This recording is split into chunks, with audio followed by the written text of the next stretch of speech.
Samantala, ipinababalik ng MWSS sa Maynilad ang mahigit 50 milyong piso sa kanilang mga customer dahil sa naranasang water service interruptions. Yan ang ulat ni Clazel Pardilla. Pinagmumulta ng Metropolitan Water Works and Sewerage System Regulatory Office ang Maynilad. Ayon sa MWSS, nabigo ang kumpanya na magbigay ng tuloy-tuloy na supply ng tubig.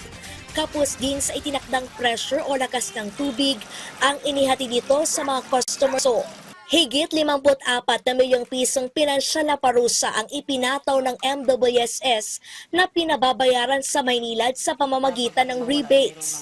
Nasa 165,000 na mga consumer sa Las Piñas, Muntinlupa, Parañaque, Imus at Bacoor, Cavite ang makatatanggap ng halos 328 pesos na balikbayad sa buwan ng Mayo. Ito na ang ikalawang magkasunod na buwan na makararamdam ng rebates ang mga customer ng Maynilad matapos magpatupad ng refund ngayong Abril dahil sa parehong paglabag sa Water Concession Agreement. Nangako na ang Maynilad na susunod sa MWSS. Ayon sa konsesyonaryo, nag-ugat ang mga water service interruption dahil sa mababang kalidad ng tubig na nakukuha sa Laguna Lake dulot ng amihan. Naging mas matagal daw ang paglilinis at mas kaunti ang produksyon.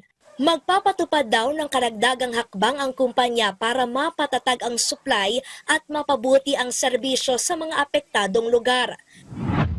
Sa gitna ng mainit na panahon, tiniyak ng National Water Resources Board sapat ang supply ng tubig ngayong Abril at darating na Mayo na manggagaling sa Angat Dam. Higit 70% ng tubig sa Metro Manila mula sa Angat Dam at sa harap ng banta ng El Nino, pinag-aaralan ng NWRB na bawasan ang alokasyon ng tubig sa sektor ng agrikultura.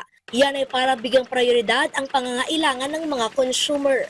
Pwede magsimula yan ng mga buwan ng mga July na kailangan din po nating paghandaan. Kaya po ngayon ay minomonitor po natin kung patuloy po ang pagbaba dyan. Baka sa Mayo pa lang po o mga June, baka kailangan din po natin mag-adjust ng mga alokasyon kasi nga po sa irigasyon halos patapos na rin po yung tinatawag nating yung pagtatanim nila. Sa ganung panahon po, mapofocus po sa water supply para sa Metro Manila ang alokasyon. Hinikayat ng NWRB ang publiko na magtipid sa paggamit ng tubig. Ginagawa na raw yan ng senior citizen na si Nick sa Barangay 537 Maynila.